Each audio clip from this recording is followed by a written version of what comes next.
Whenever. Oh, the Pledge of Allegiance? We need a flag. I know. I meant start the meeting. Oh. All right. Sorry. Well, they both kind of worked. I know. You both had. You can start the Pledge of Allegiance if you The meeting has been started. You're good to go. All right. Thank you. All right. We will call the meeting to order for today. They both kind of worked. I know. You both. Oh, sorry. That's my feedback I'm picking up since I've asked you all to unmute. So sorry. Yeah, no, you're fine now. That was part of me too. So I got that squared away. Okay. All right. Thank you. All right. In terms of calling the meeting to order, I know we're missing Mark Parker. For the record, his absence is excused, and David may be joining us if his work allows, but his absence is excused as well. We do have a quorum. So why don't we start with the Pledge of Allegiance? If everyone will unmute and say the Pledge of Allegiance with me, that would be fantastic. All right. Joel, do you want to get us started? Since I pledge allegiance to the flag the United States of America, and to the republic for which would stand under God, indivisible, liberty and justice for all. Well, we were way out of Thank sync you. on We that. were not in sync that time. We do much better in person, but I love hearing other people's voices besides. We may have to do choir practice, but it won't be choir practice. It'll be pledge of Allegiance. Awesome. All right. We don't have any visitors wanting to communicate with us virtually tonight, so we'll move on to the agenda. I need a motion to approve the agenda, please. That we approve the agenda for November 8th. I move to approve the agenda. Is that what I had to say? Okay, I had Ashley moving to approve the agenda first. If I just need a second, Debbie, do you want to second it? I'll second it. Okay. I'm like on a delay. I think I'm behind you guys a little bit. Okay. Thank you. All right. It has been seconded. Any discussion or questions about the agenda? If not, all in favor, raise your right hand. Okay, we are all raising our right hand. It has been approved. All right, on to the consent agenda. I need a motion to approve the consent agenda.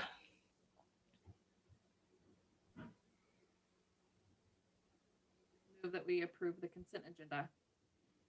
Awesome. Second? I second. Thank you, Debbie. All in favor, please raise your right hand. Okay, that's 100% Marilyn. Marilyn, please let me know if you're not capturing the votes or if I'm going too fast, because this is my first time running the virtual side of this. Okay, I will. You're doing great. Thank you. All right, consent agenda. We are on to unfinished business, board training update. So this was actually something Mike Anderson was going to share with us because he's still communicating with OSBA about trying to get a working agreements work session set up for the springtime for us. So I'm not sure if he's got a date, but we are targeting the springtime for that. So since we have plenty of time, if he's got a date confirmed, I'll have him send that out via email. Otherwise, we'll move this to the December agenda and just have him provide the update there, or maybe through his trustee report if he makes it down to the district office. Policy committee update. I'm sure we've got plenty of policies that need to be reviewed and updated from OSBA. And so we were going to have Mike Johnson get the policy committee started soon. So I know he just stepped away for a minute to let Mike Anderson in. Folks on the policy committee, have you gotten an email yet to get that started? We got a text that we were getting an email. And we've been going back and forth. I haven't seen the email. I think it's a email time delay, but I know that we're working forward on getting a meeting scheduled. I had put that on the agenda, and yeah, I wanted to check in. So did any of you, Mark's out of the country, and I think, well, I don't know, but did Debbie,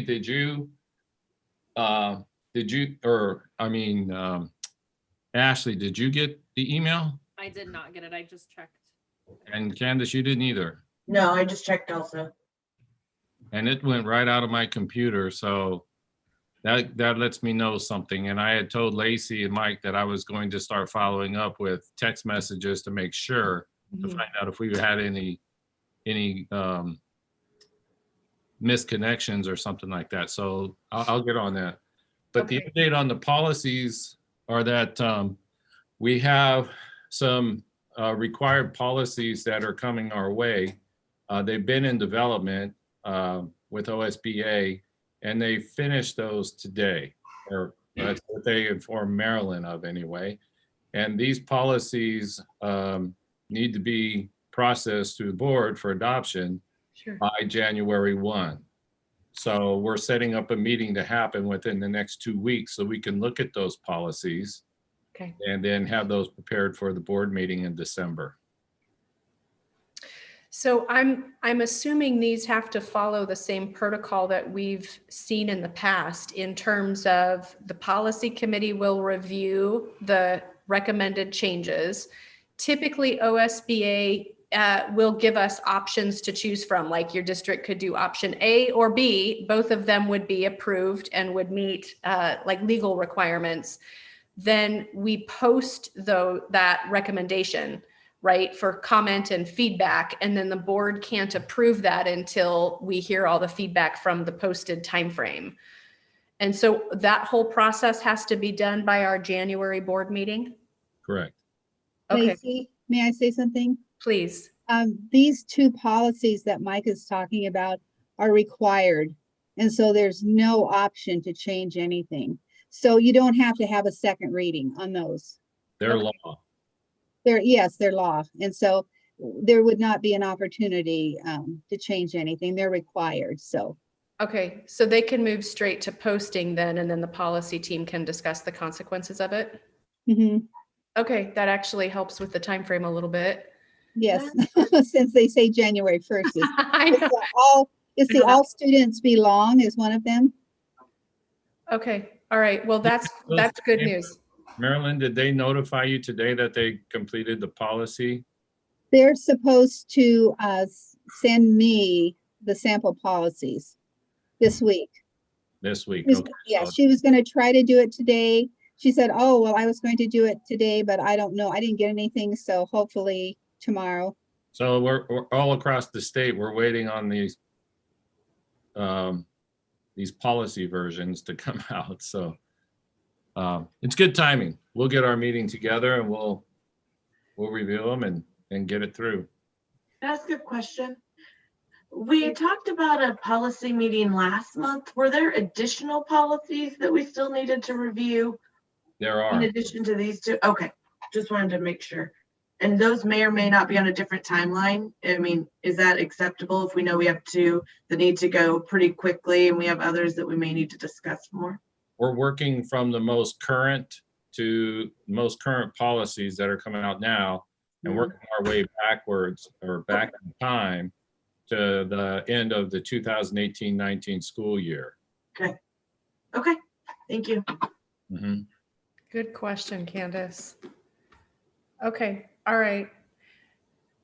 So Mike, do you need the policy committee to reach out to you directly via cell phone to communicate anything if we're struggling with the email? We just need to, I know that's not the only email issue we've recently run into. That's why I'm wanting to make sure yeah, I'm going to send a text message out letting you all know what the message was. I'll just send it out to you in text. And if you'll respond back to Marilyn with your dates and times of availability over the next 2 weeks with that, then we'll be able to coordinate a meeting time. It'll be a 2-hour meeting, by the way. Okay. Awesome. Thanks, Mike. Mm-hmm. Okay. Mr. Anderson, I'm seeing you're on video now. Would you like to take control of the meeting or do you want me to keep going for a minute since you may need some time to get settled? Oh, we did a dry run that worked just fine. I don't know what I did, but anyway, good evening, everybody. Can we go back to the board training? Sure. Okay, on that board training, I've traded several emails with Steve Kelly, and turns out he's the director of the training now. And he's been involved with us quite a bit, and he knows most of us really well. And I asked him if he would lead us in a board training session, and he was all over that. And I talked to Mike and I talked to Candace about calling him directly with any ideas and questions they might have about getting us together for training for a board superintendent working agreement kind of meeting. And so we'll try to get that done in the next couple of weeks. And then if anybody else wants to talk to Steve about what they would like to see addressed, that's great. Or you want to direct your questions to me, I'll forward them to him. But I want everybody to try to give him a kind of an idea of what we're about and what we're thinking about. And then we'll get him down here. Well, it'll have to be virtual, but get him down here for a meeting. Have a virtual meeting with us. So with him. So anyway, if you would, Candace, I'll get you a phone number for Steve. Okay, And, that sounds great. Mike, yeah, I think you've got his number, but I'll make sure everybody has their phone number, and feel free to call him and talk to him about what we can do. And I think he can update us a little bit on what's going on in the state as far as boards and what the other guys are doing. So I'm really looking forward to it. But do you have any questions, Candace? No, thank you. And can I add something else to just the discussion of board training? Mhm. So during the conference last weekend, I ended up going to a couple of sessions that COSA was more involved in than at least I had been used to in the past, which was kind of nice. It's a different perspective. It was really interesting. But one thing I heard in a couple different items is that people have been using COSA also to do training, and specifically around superintendent evaluations. And I know we've talked about that a few times. I don't think it's a burning item for us, so I'm not suggesting that. But I think, if someday we get back to more normal, and that's one of the things we want to start working towards, it sounded really interesting, and that they're working in conjunction with OSBA. It's not separate tracks. So it's just another avenue that we could think about if we see the need for more training in the future. Okay, well, I'll get a hold of them. And do you have any numbers in the meetings you're at? Do you have any phone numbers of who was involved in that? No, but I bet you Mike knows how to get a hold of them. I'll make contact with them and kind of talk to them a little bit about, I don't really know the organization very well, so quiz them a little bit and see what they do for training and the costs and stuff. And I can get some information back by the next meeting, I think. Yeah, and Mike can probably add some more details around COSA, because that's where you've been doing the new superintendent training, right? Was with The COSA? institutes, yeah. And a lot of my my work or my goals that I presented for my evaluation was a result of that collaboration between OSBA and COSA.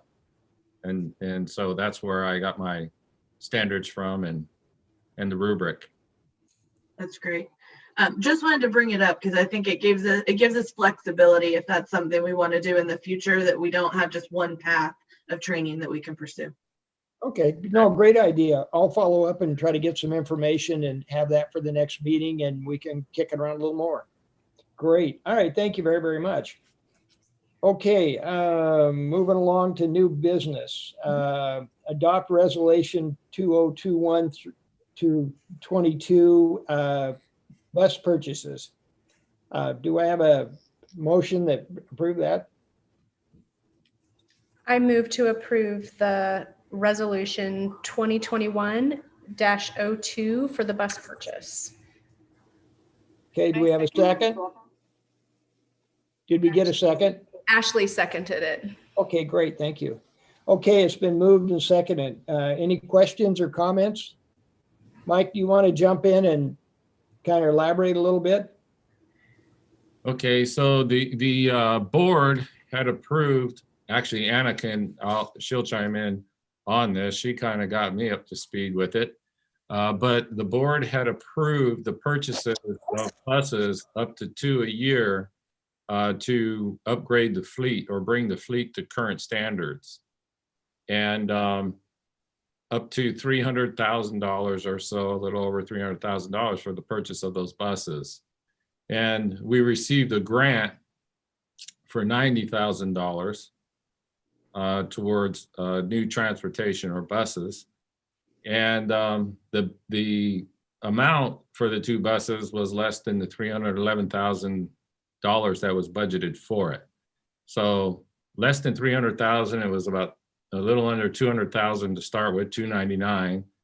And then the $90,000 grant applied to that brings us down to about 200,000.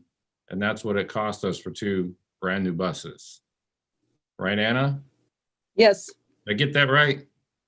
yeah, more or less. Okay.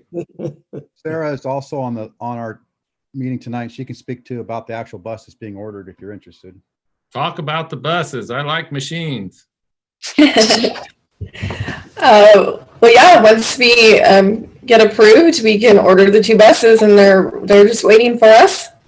They're two Type T diesel buses. So we're going to have a beautiful looking fleet. Anna has done a great job when she got here, making a plan for us, and we're way ahead of the game when it comes to having our buses updated. So do you guys have any other questions about ordering them? They should be here in May at the latest. Sarah, the grant was titled a clean diesel grant. Does that mean these are going to be biodiesel? No, they're not. They just they have the lower emissions. So they chose 2006 and 2007 is the only buses they chose. So that's why we got picked, because we have the two 2006 buses. So we felt very fortunate to be on that list. And by 2025, you have to have most of those buses replaced anyway. It's part of the VW settlement. I don't know if you guys have heard about that. So it's through the DEQ. So they've done a great job, and we're really easy to work with. Awesome. And part of that settlement means they like literally destroy the engine so it can't be repurposed, correct? Correct. So that'll be, a big job for us to get those two buses ready. And then our mechanic, Darwin, has to put a hole in the block. And we have to take pictures and send them proof of destroying the buses. Can we salvage any of the rest of the part of the bus, the seats or anything like that, or is there not a market for that? No, we can take little parts that we could use on other buses. These two buses that we are replacing, these were two of the newer buses we got a long time ago, and so they're the only type that we have that are the same. The rest of our buses are all the same. These two are kind of just off on their own, so they're not going to be really usable. So I think we'll just get rid of most of it, but we will grab anything we can. Okay. All right. Thank you. And thanks for joining us today. Yeah. Thanks for having me. Any other questions or comments? Okay, if not hearing any, let's vote on that. All those in favor, please raise your hand or say aye.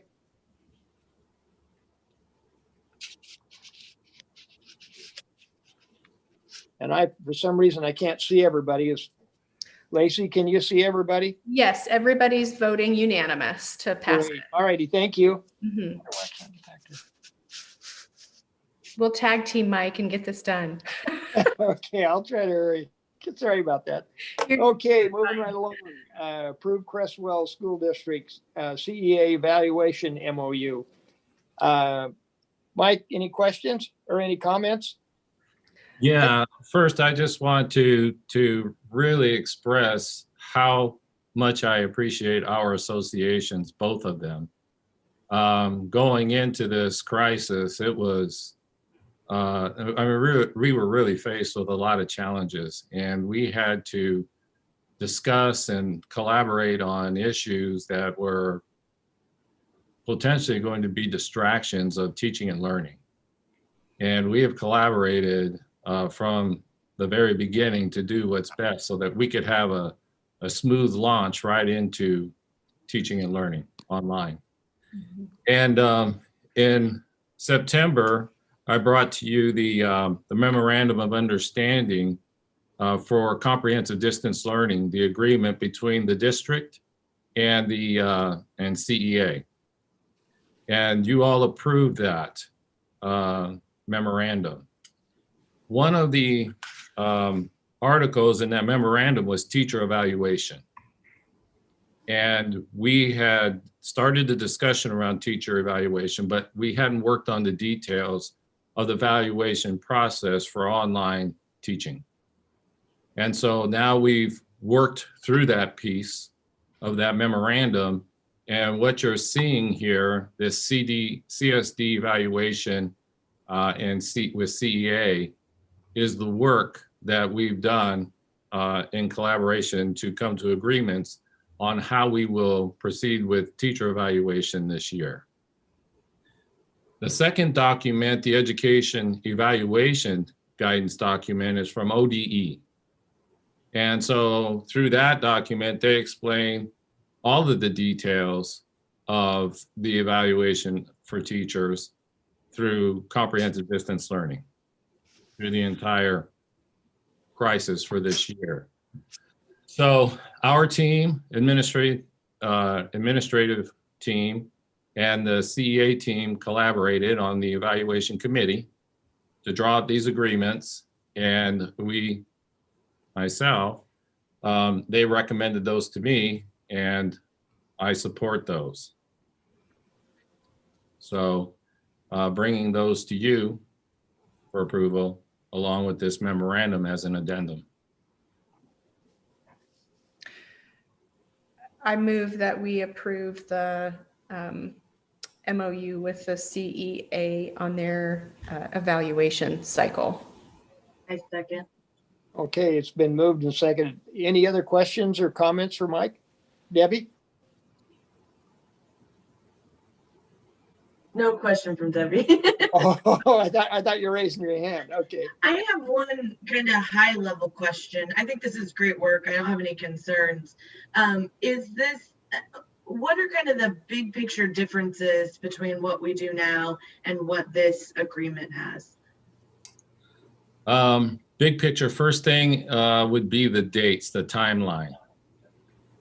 We were able to get this work and this agreement together in a very timely manner so that we could start the evaluation process right now in October. A lot of districts are in gridlock over this, so they haven't produced this evaluation MOU or this agreement to move forward with evaluation during CDL. So they're postponing theirs until January, if they can get it going then, if they get out of gridlock. But those are the dates they're looking to start their evaluation process with their licensed staff.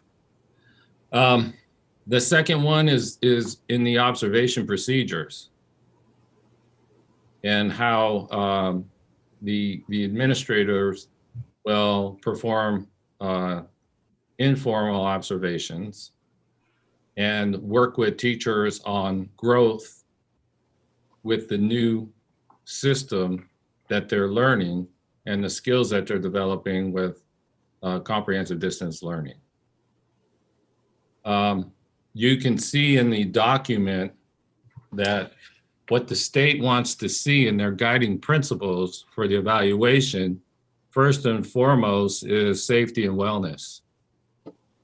And then cultivate connections and relationships with students.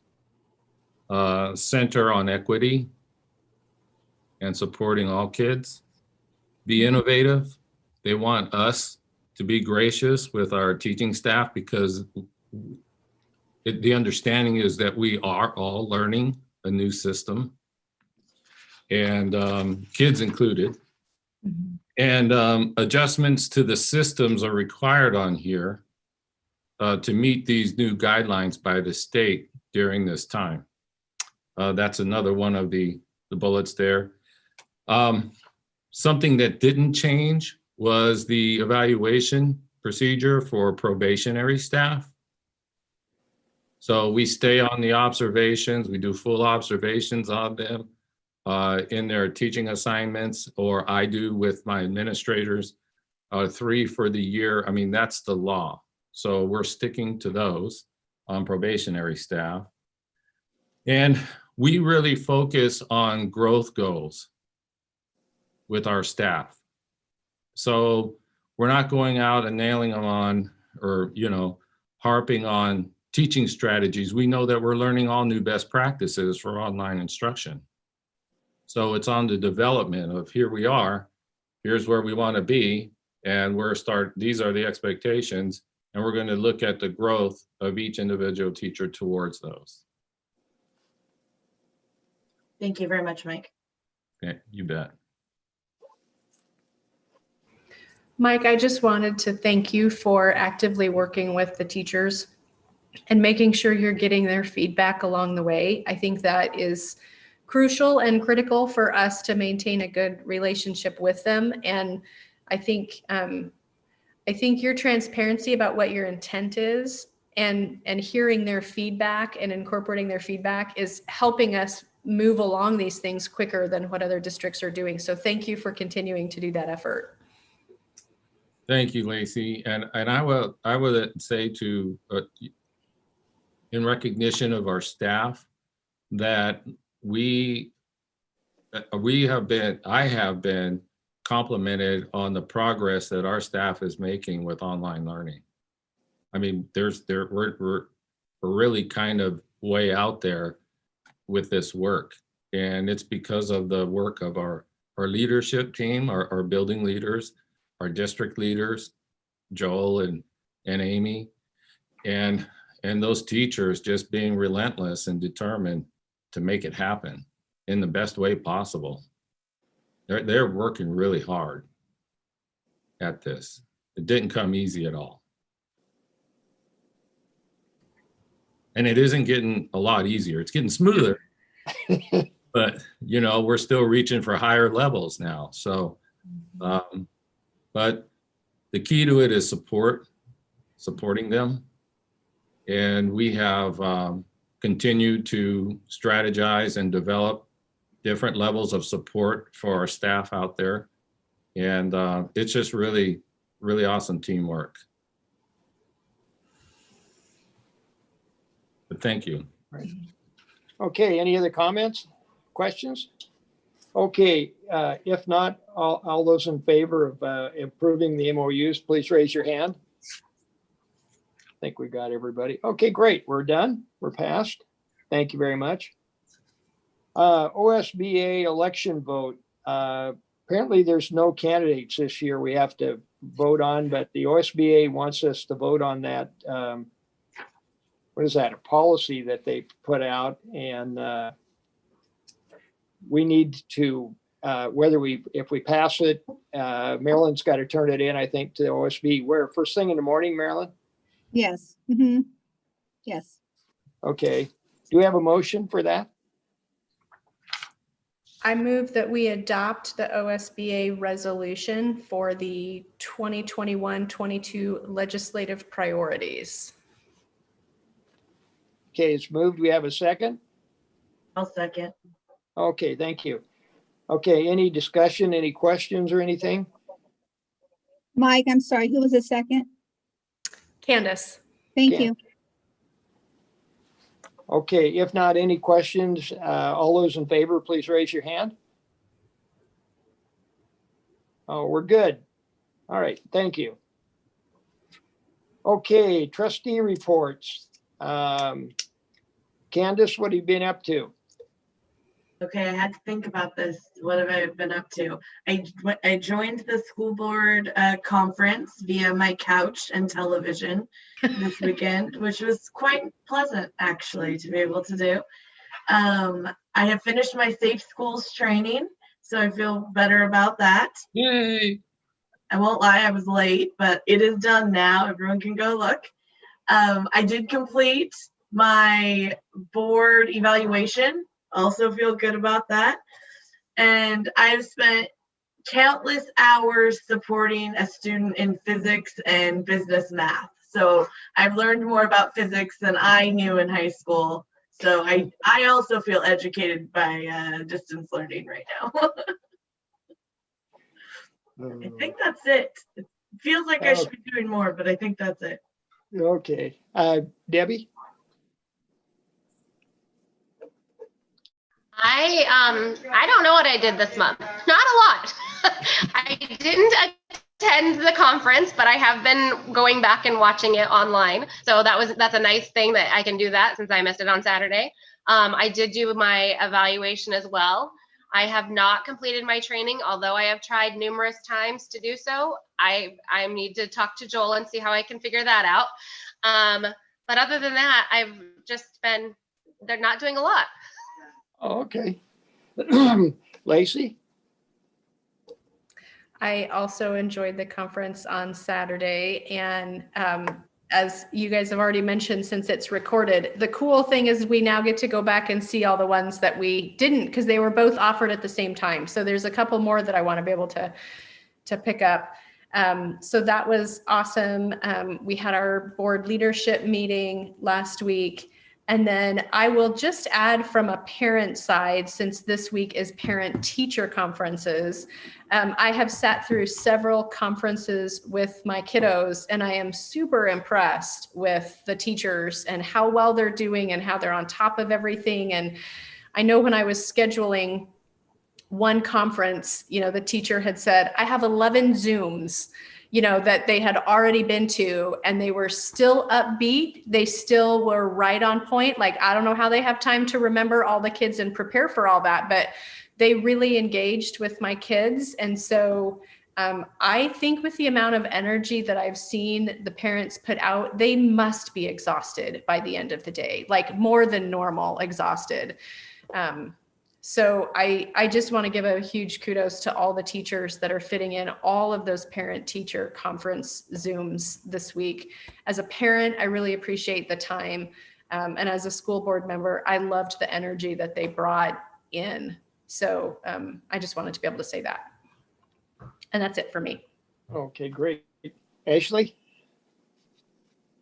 I too attended the conference on Saturday. I found a lot of value in it, and I honestly didn't know I could go back and watch them. So I'm going to go back and maybe watch some of the ones that I didn't get to go. Sometimes it's hard to pick, and you're reading them and you're like, that sounds great. And then you get in it and you're like, this is terrible. I should have went with the other one. So not that any of them were actually terrible, but I did my board evaluation also. And then I would love to echo what Lacey said. I've been doing distance learning with a 4th grader and 6th grader, and it's going really well. I am really, really pleased, and I just can't thank our teachers enough for everything that they do for our kiddos, how organized this is. I mean, I can just set my kids free. I still work full-time from home, and it's mostly flawless. So I am so thankful for all of our teachers and our district and Mike for making this pretty seamless for us. So other than that, working and kiddos. Thank you. I went to an airport commission meeting here a while back, and it tried to update them on what's going on with the school. And one of the guys wants to get some training videos about flying, about drones and stuff. And I don't know if we'll be able to use those or incorporate them into this, what the school's doing, but it might be something the kids could look at as, I don't know if it'd be an extra activity or something to pique their interest or what. But it's a good group of guys to work with. They really want to help us any way they can as far as promote flying or fixing airplanes or anything to do with that airport. I went to a Lane ESD meeting, did my board evaluation, and then went to the conference. And I like being at the Marriott face to face with people. That virtual thing, I mean, it was a pretty good conference, but I don't know. It's just nice to be in a room with a bunch of people, but someday that'll happen. The one thing that was really discouraging for me is in one of the attorney meetings, one of the guys made a point to say that new drug law they passed there's a certain amount of money that's going to go away from the schools and go to that rehab program. And I was kind of curious about it. And it's going to be the tune of half of what the money they bring in is going to go. So we're going to lose half. The state will lose half. I think they figured it'd be 100 million, and they're going to take out about 50 million for the rehab part. And I just hate to see them take away anything out of the school budget, but that's just me, I guess. And to kind of piggyback on what Lacey is saying, I really, really appreciate what the teachers and staff have been doing. My granddaughters are in middle school, and to kind of pique the kids' interest, they got a game going, and I think it's called Cahoots. And I don't know anything about it, but I know my 6-year-old granddaughter beat Ron a couple times, and she can't wait to get on her computer the next day to go to school and be a part of that. The lights came on, the smile came out, and I know Ron really well. I'm not going to give him any static over it, but I really appreciate stuff like that, because that's, you guys have really worked your tails off to get there, and you need to do whatever you can to keep the kids' interest and to keep them involved, and little things like that, or maybe some kind of thing to do with the airport as a hobby or something. Anything to keep their interest going is great. And I really, really appreciate that. And that's about all I have. Any questions for Anna in the business part?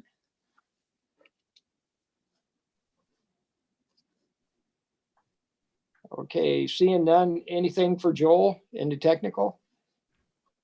I do have something to share about the seismic grant. Okay, go ahead. Okay. And I omitted that in the report, so I apologize, but that's why I get to talk, which is right. Like you just said, it's good to talk sometimes face to face. But anyway, what's that? Please, yes, share. The seismic, well, it's not the grant. I wanted to talk about the seismic RFP. So that's Creswell Lane. So the grant, we are still in the running for the high school. That we don't learn till late December on that one. So the grant's been, our grant proposal has been put in place, and hopefully we have a good shot at that one. So that's that part. That's for the high school. The RFP news for the elementary school, we're in the midst of we had 20. I had to recount that. I thought it was a little higher, but we had 20. I sent out 20 RFPs, and they close next week. And then I'll convene a committee. We'll review those RFPs, and this is circle back to us here and this board. You guys at the December board meeting will have a placeholder. We'll need to put a placeholder in, because you as the board will approve our recommendation, what engineering firm we choose for the moving forward with the seismic retrofit project for Creswell Elementary School. So I was pretty pleased with 20 folks being interested in it. That's a really good pooling.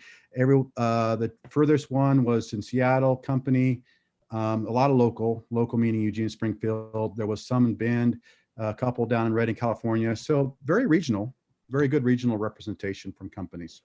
If you had any questions, I mean, it's a very broad information there, but if you had any questions about it, Joel, any guesstimate on when the work would actually start? So this is interesting, because the COVID business perhaps gives us some ability to start on some things a little earlier than we normally would. So that it was scheduled to start would be in the summertime. We still need to hammer out what that could look like, because certain portions of the building would have to be closed off as the work is done. But it was scheduled to start as soon as school. Traditionally, if we were following a traditional school calendar, it could start as early as the day after school the students left the school, because you have to maximize the amount of time you can during the summer months to get that work done. And then there may be a few things left in the fall they'd have to do. It'd be very similar for those folks who were on the board when we were 12 years ago, when we were dealing with the middle school, and there was some leftover construction that was happening when school started. You have construction fences up, you kind of reroute a few things, students get rerouted slightly. It is something you have to live with, because sometimes timelines are as best as you can make them, but if all goes well, they'll follow the original schedule, which puts them starting as soon as school gets out. If COVID continues to continue the way it is, and perhaps we only have limited in-person happening at that time, perhaps we would be able to start certain areas sooner. So that it gives us some flexibility, as it turns out. I'm optimistic about the spring, though. Yeah. And bringing kids or having kids back in school in the spring. So I'm really, I'll be really hawking on those dang metrics to make sure that we don't trip over ourselves and start that work when we can be having those kids in school. Absolutely. We're going to need the spaces. So yeah, no, and I agree with that. And so I should clarify and say that for me and my way of looking at it too, any work we could start early would be in a way that would not impact our ability to educate students. It could be things in areas of the building that wouldn't impact a classroom, for example. So thank you, Mike, for bringing that up. I wholeheartedly agree with that and would stress that.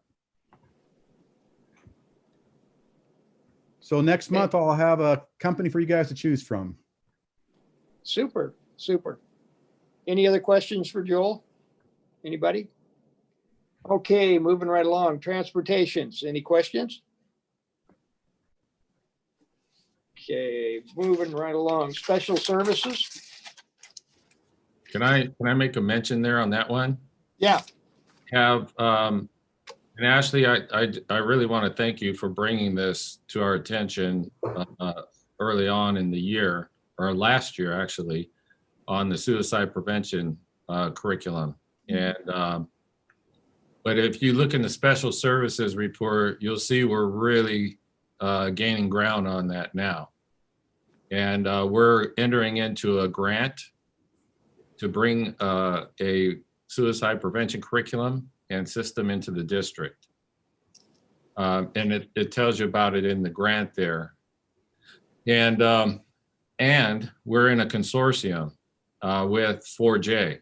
Amy Aguero is in the Special Services Consortium. And so we're working together with 4J and some other districts on developing these emergency procedures and such for crisis response throughout the district. So we're really, behind the scenes, there's a lot of work going on and happening right now, and it's all gonna come to fruition here pretty quick, like I'd say weeks. Does that mean you'll be doing, will you do professional development on the curriculum first and then roll it out with students? Or are you going to do a trial with a smaller group of students? No, the grant brings it in. Okay. We get to training up and roll it out. That's. Mike, I'm here. Do you want me to jump in? Oh, what? Wait, where are you coming from? Did you just like hear me over the waves? Tell them all about it, Amy. Yeah, so actually, and we have another update. So what Mike is referencing, so the curriculum that's mentioned in the board report is curriculum that we already own and are planning to implement this year. So what our building administrators have done is they helped me identify areas that are touching on the suicide prevention and or ways post-vention in some ways for students that are maybe susceptible, and then for our students knowing what resources are available for their peers. In addition, we are also in conversation with Lane County Health and Human Services in a 4-year grant option in which we would have the possibility of not only building our capacity as educators in the classroom with students, which would involve a lot of training, professional development for our staff, but also developing plans for the intervention as well as post-vention should we ever encounter situations with our students where we really need to provide wraparound supports. And again, that's a 4-year grant opportunity. Our counselors are completely on board and want to jump and take some leadership on this opportunity at each of our grade level schools. And so we'll be closing that deal hopefully here soon as we finalize details with that piece. And as Superintendent Johnson also mentioned, we'll be working with 4J as well as Lane ESD in developing those crisis responses in general, not just for suicide prevention, but also just crisis as a whole, how does our district respond to those? And what's the chain of command that would ensue should we encounter a crisis? And I know Joel's had his hand in that work as well. So a lot of team efforts in those pieces. Would there be any opportunities for those of us that would be interested in learning more about the curriculum to either sit in on the professional development or view a class when they're talking about it? I certainly don't want to interrupt, the instruction with the kids, but I would love to see the curriculum, would love to see what that looks like. Yeah, I think we could talk about that as an admin team on how we can best present that to you all. I know within the board report, there's the names are listed there, which may or may not be helpful. There's wonderful websites as well, but I'm sure you want to see a closer look too to see how that's taught and what the content actually looks like. Mm-hmm. And so let me see what I can provide you all in terms of getting a closer look. Okay, that'd be awesome. Thank you. Yeah, absolutely.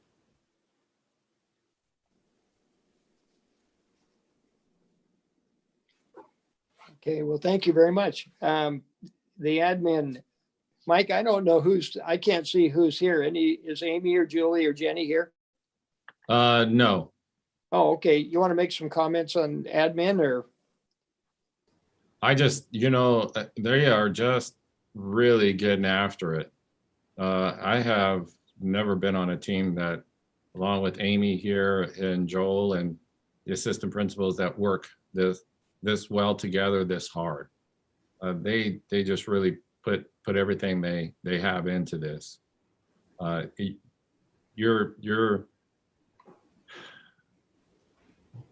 We are really fortunate to have the people that we have on this team. They're providing those reports for you.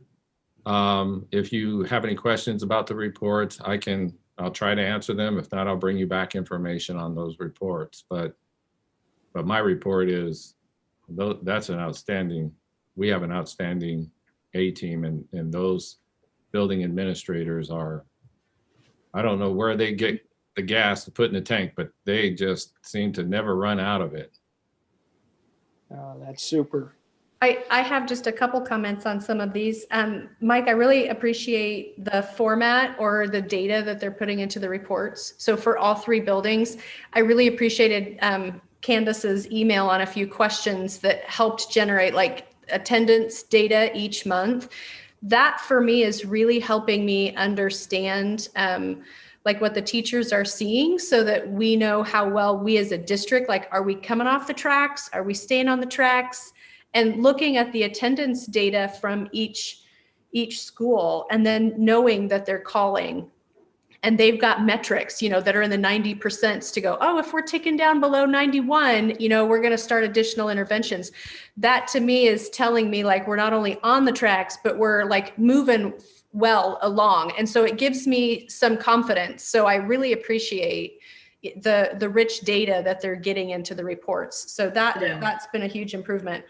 And then on the elementary side, I saw where Amy had talked about some of the kiddos that are in the high risk categories from their baseline data, and they're adding some additional synchronous time that's targeted at our kids that are struggling. I think that's fantastic. So huge kudos to the teachers that are doing even more synchronous time, and Amy for coordinating that and getting those kids that need help in that. And then for the middle school, I had a question on the night hours, the math and language arts extra help.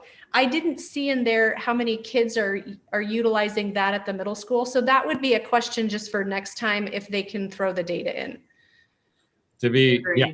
And I asked them to do that, and they wanted to have another couple of weeks to gather more information, because the progress reports and conferences right now is what really instigates that extra help or the need for help. Parents did engage and say, we need some extra help. Where can we go? And so they wanted you to know that they will have more participation in those evening tutoring sessions once we get past this week. Great. And I want to ditto what Lacey said. I've been very impressed and pleased with the extra detail in the board reports. And it's very helpful for me to answer kind of those lingering questions. So it's very much appreciated. I don't take it for granted. So thank you. And I agree with the attendance. That's helpful. I also was interested in the sessions after school, or I'm in the evening. So I'm looking forward to seeing that next month, and all the other things you guys are doing, right? I want to give credit to all the schools for all those extra things that they're doing and not take those for granted, that that's time out of everyone's day and evenings and all of those things. So thank you very much. And I appreciate it. And please share that with the leadership team, because it's very much appreciated. I will do that. Okay, Mike, you're on. Okay. So I've listed some of my activities there that for the month, but what I really wanted to talk about was the OSBA convention. First of all, you know, Creswell represents.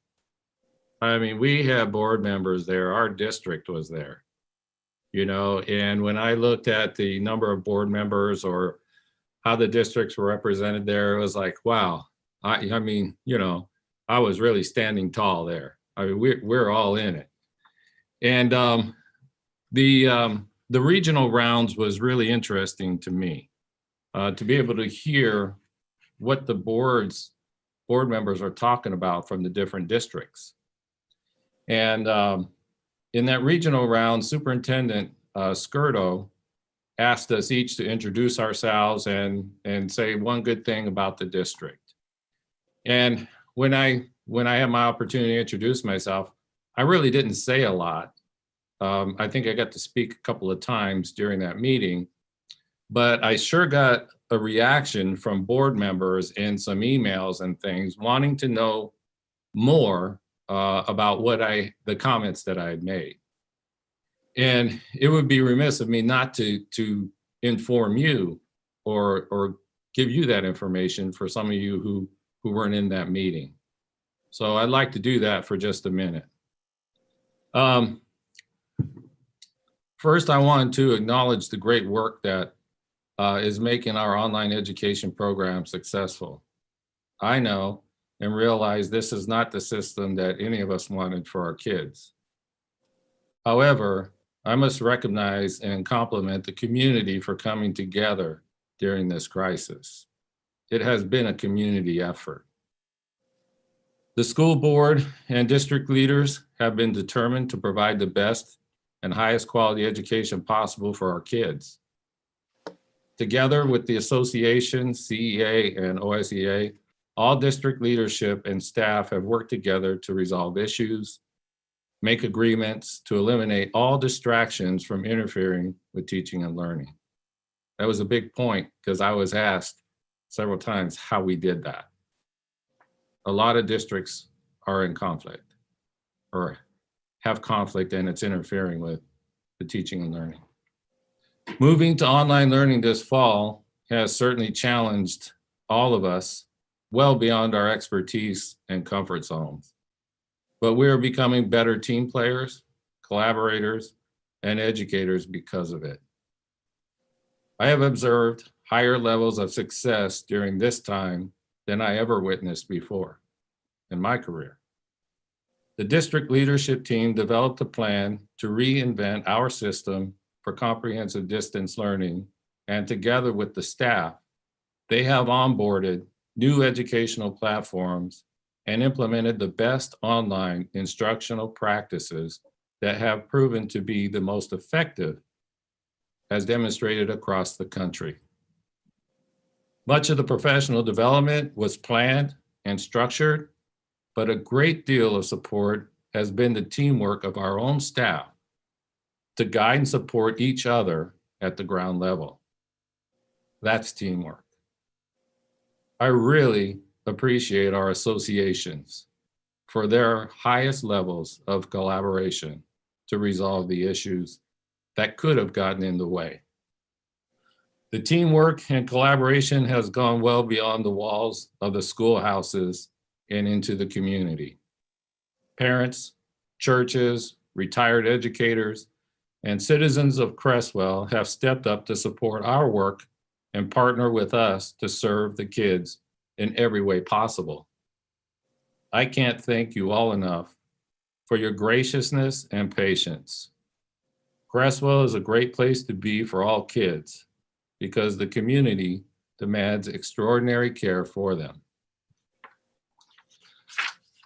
So that is what I have been reporting back out to the messages that I've been receiving about how we, and those board members that were in there heard the comments of our board members too, which drew it all back into me on this to how, you know, tell us about it, kind of give us some of the information. Another area that I spoke about in there was our CTE at the high school and how we've been able to successfully deliver curriculum with comprehensive distance learning.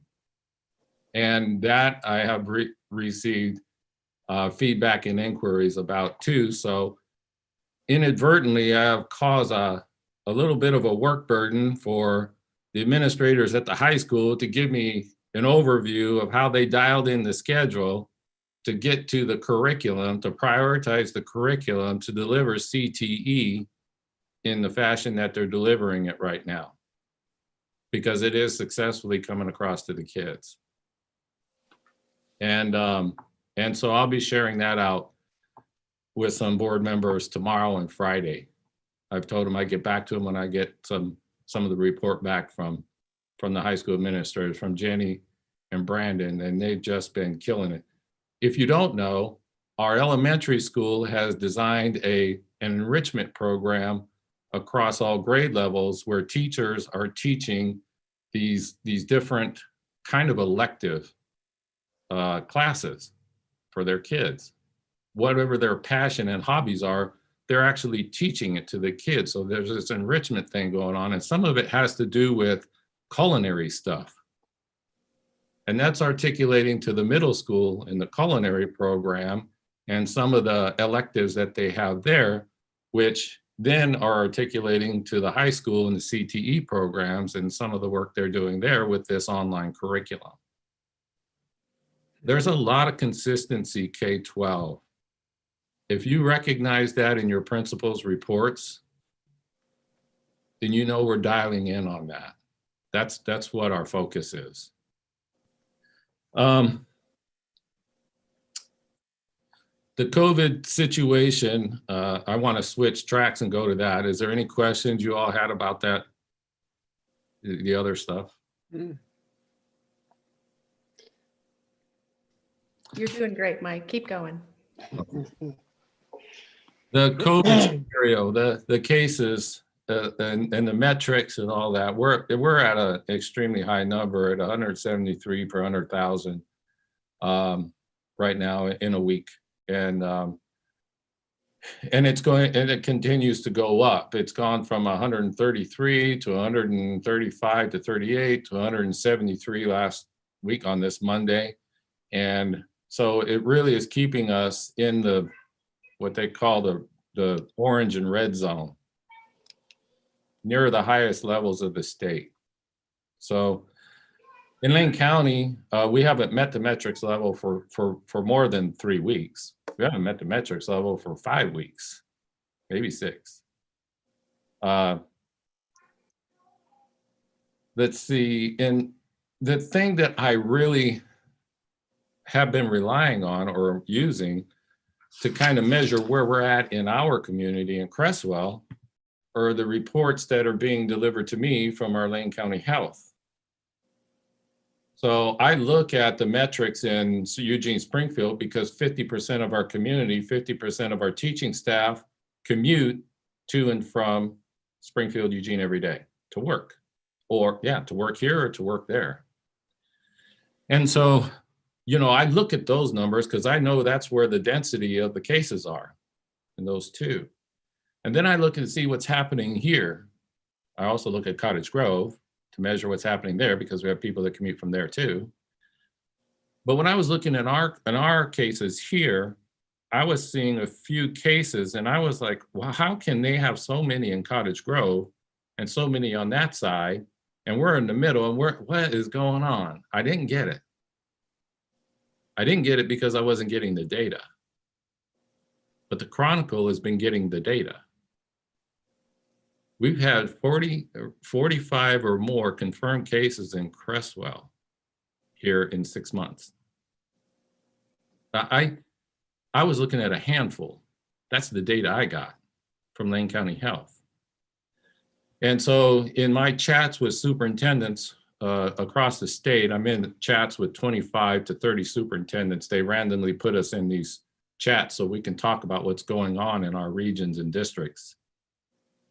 The local health authorities in each of the communities are not able to provide timely updates on COVID cases that are positive in the community. So what I'm getting are days behind the test positivity date. And some of it I'm not getting at all. I didn't get 40 cases confirmed in Creswell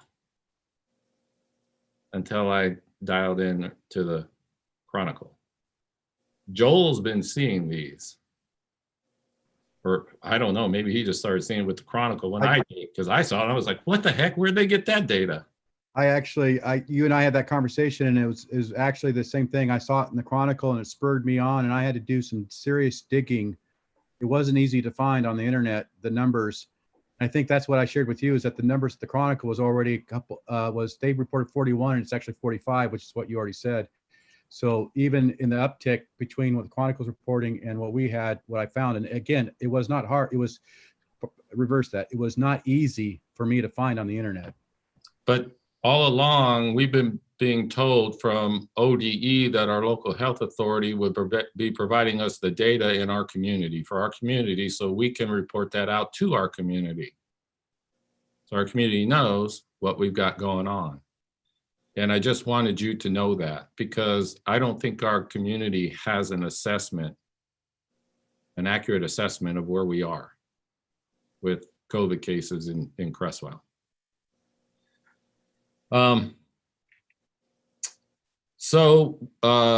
Shifting now to what are we going to do in the future? Right now, we're looking at developing new blueprints based on the new metrics, based on the new guidance that seems to shift. So we have to keep pivoting to it throughout each week.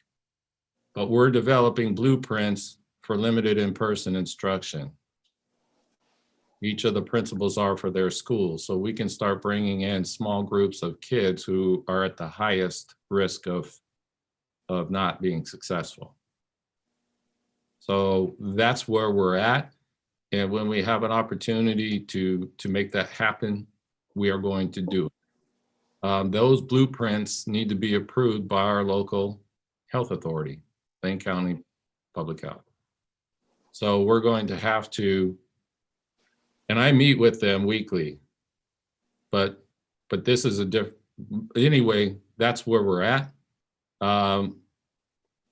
We're going to get a survey out this week.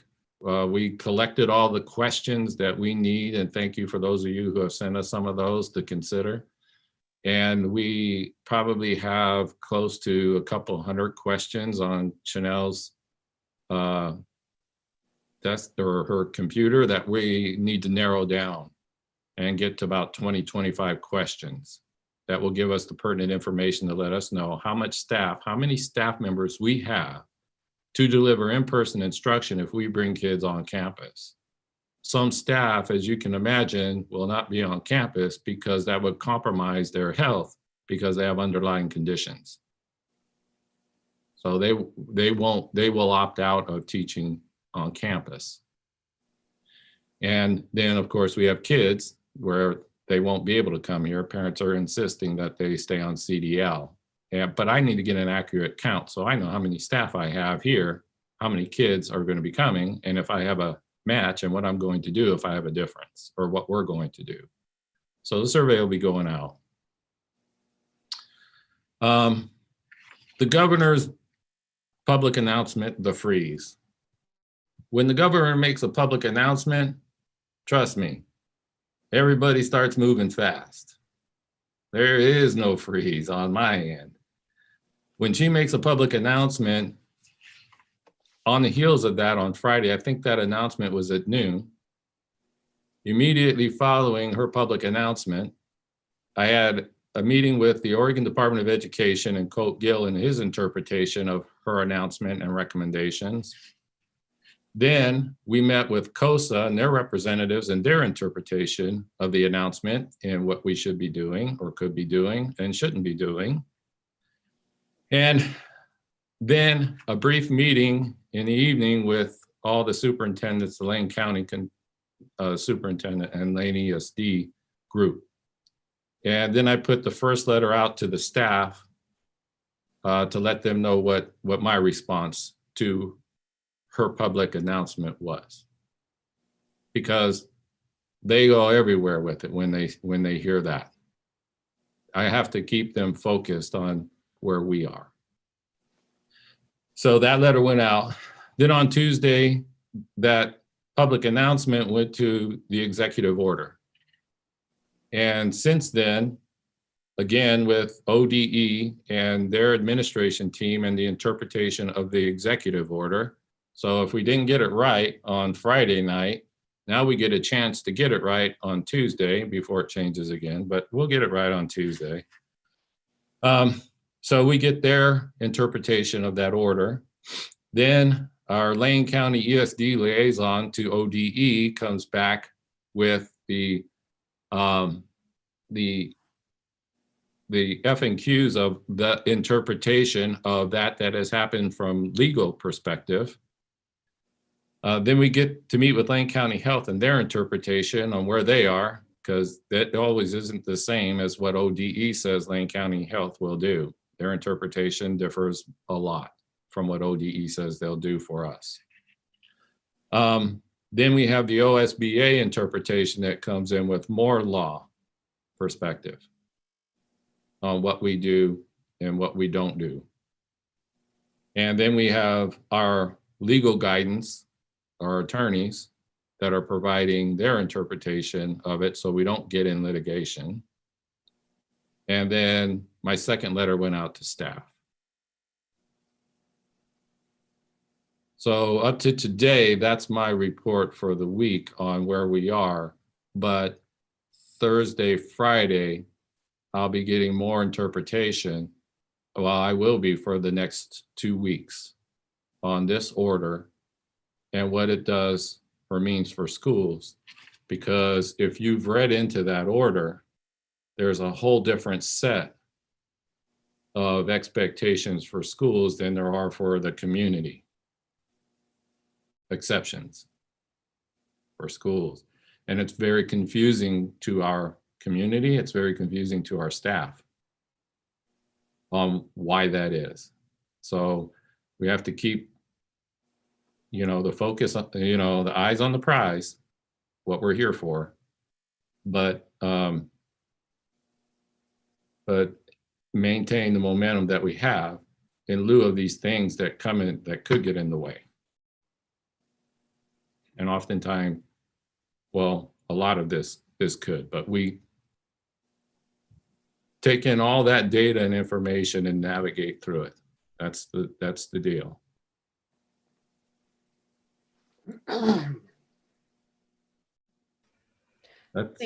Thank you for keeping track of all that, Mike. I'm sure a lot being there. Mike, do you plan on having any more blog sessions, talk sessions with Doug coming up? He hasn't.